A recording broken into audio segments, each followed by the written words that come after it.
The password was yes. He used it with someone else. Hook. The text was a door.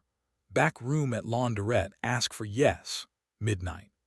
The sender was a Lowe's Angels number that wasn't in my phone, and the message arrived over my husband's head while he was asleep beside me.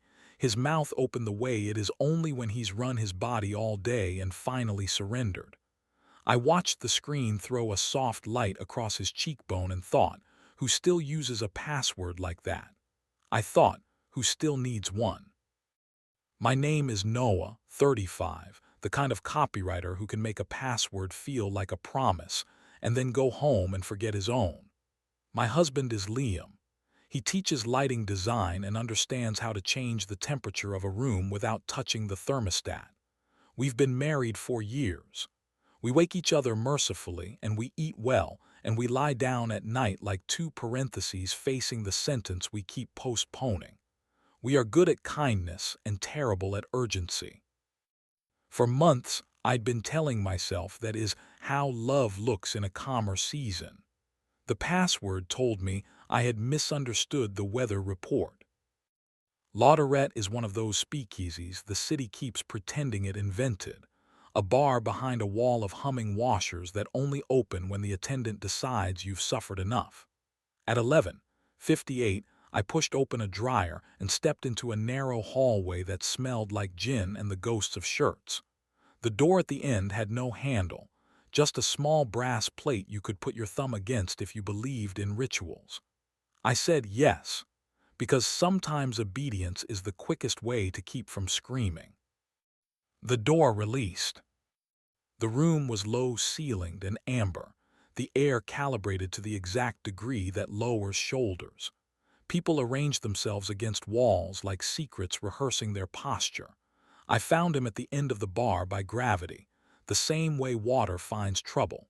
Liam's jacket sleeve was rolled once in the way he does when he's keeping a promise to be casual. He was laughing at something the man beside him had said. The man turned his head like a dog hearing its name guessed correctly. He took Liam's wrist, not possessively, but with a familiarity I recognized as the opposite of a fist. He saw me. He didn't start. He watched me watch Liam, and then he began to smile, not the grin of a winner but the crooked recognition of someone who knows a scene when he's occupying it. He touched the empty space next to him with two fingers, invitation without apology. "You said yes," he said when I stepped inside his gravity. His voice had the calm of people who expect to be obeyed and have learned to earn it. "I'm looking for my no," I said. It sounded better than I felt. He held out a hand.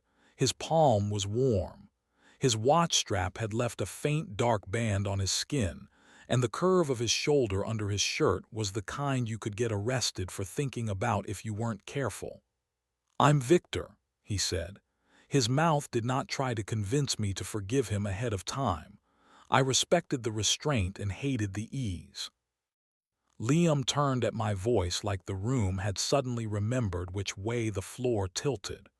Relief and dread moved across his face like weather. He set his glass down carefully, because that is who he is. He saves furniture even when he can't save anything else. "We were going to tell you tomorrow," he said. "Tomorrow is a suburb we never get to," I said. Victor's hand was still in mine. He let it stay there a heartbeat too long and then withdrew with a neatness that felt like grammar. He did not step away, simply changed the angle of his body so that if I wanted to leave there would be room to do it without bumping his history. He watched Liam and me the way a good lighting designer watches actors, ready to call darkness when they stop respecting their marks. "You kissed him," I said. My voice was a person I recognized and did not invite. "Twice," Liam said. "He is brave with facts because he is tired of waiting for them to hurt him less. Once because I wanted to see what I looked like to someone who hadn't memorized me. Once because I wanted to hurt us enough to wake us. Both times I thought of you." The thing about honest sentences, Victor said, is they always feel worse than the pretty ones and fix more. Do you want to be here for this? I asked him, and I meant it. I want to leave when you tell me to, he said. If I go now, you'll picture the wrong room while he tells you the truth.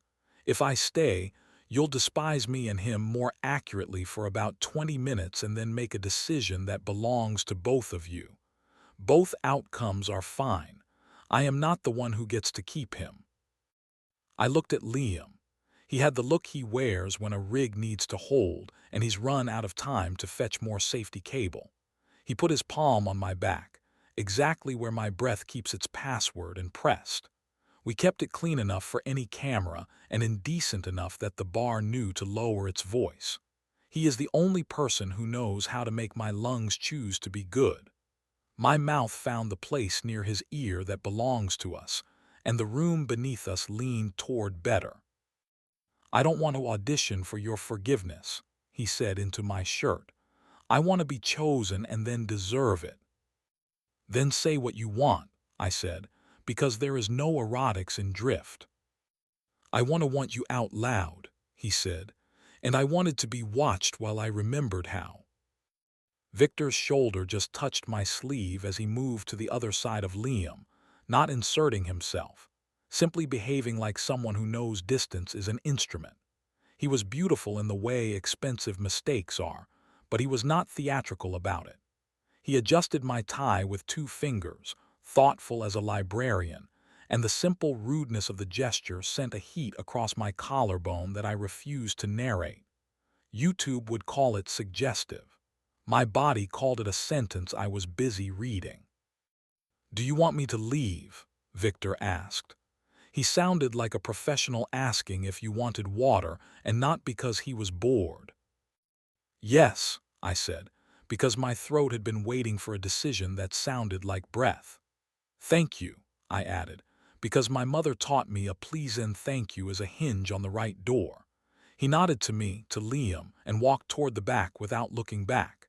He passed close enough that the part of Liam's neck that will never stop being mine warmed where Victor's heat decided to be educational. The door to the hallway closed in the polite way of doors that plan to be mentioned in court. We stood in a room that had lost 1 witness and gained about 10 versions of what to do next. Liam's hand returned to my back as if unsure it had permission. I took his wrist and pressed, and he exhaled into the space his apology had been rehearsing to occupy. We ordered water without looking at the bartender. We did not sit down. I used him like proof I was still alive, Liam said. I hated that it worked. You could have asked me for proof, I said. I would have been cheaper. He almost smiled and then didn't, because this was not the version of the story where we pretend to be clever and let the night off easy. He slid his thumb across the inside of my wrist the way you do to convince a stray dog you brought snacks. I did not pull away.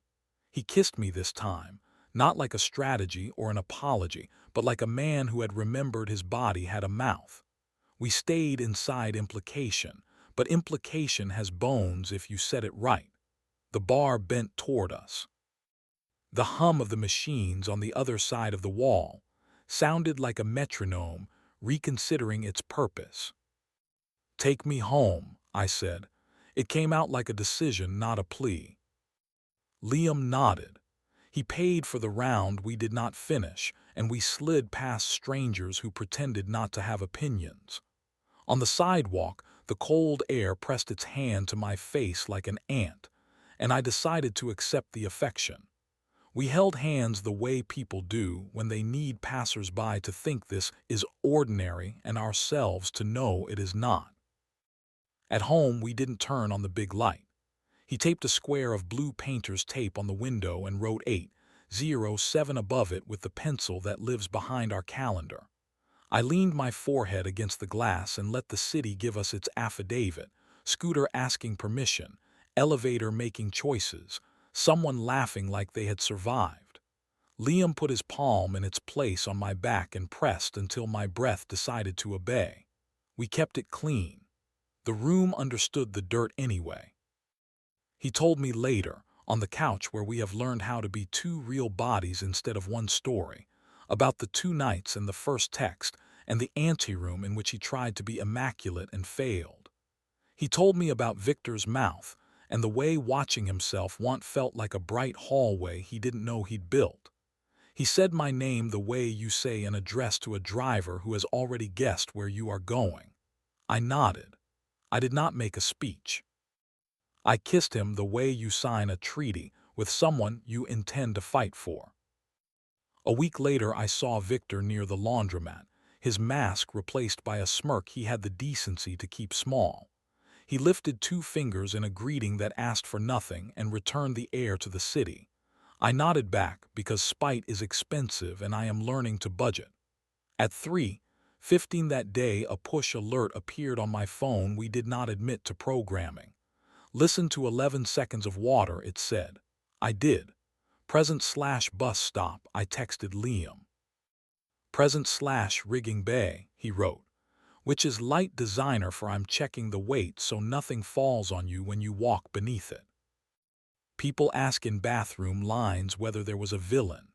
They want it to be a man with good hair and excellent timing, or a room that flatters indiscretion, or a husband who forgot adults don't need proctors. The truth is crueler and therefore more useful. The villain was the version of us that outsourced urgency to architecture and let the minute we needed to keep slip behind a spin cycle. The miracle was repetitive and not impressive. We knocked twice on our own door and said where we were. Some nights we miss 8:07 and try again at 8:17 or 10:10 or 11:11 the minute the day gives cowards. Some nights we put our hands where they belong and we don't narrate anything and then we go to bed at the same temperature, and it is erotic the way trust is erotic, quiet and absolute. Last night before dinner, Liam found the card from Lauderet in the pocket of a jacket he thought he'd stopped wearing. He held it like it might identify him in a lineup, and then he gave it to me. I put it in a drawer labeled miscellaneous, which is another word for maybe. The door at home opens when we knock and say where we are. The password is not yes anymore. It's my name in his mouth when he wants to be obvious. It's his hand in its square when I forget my rules. It's water in the good glasses clinking like an argument we've finally learned to win on purpose.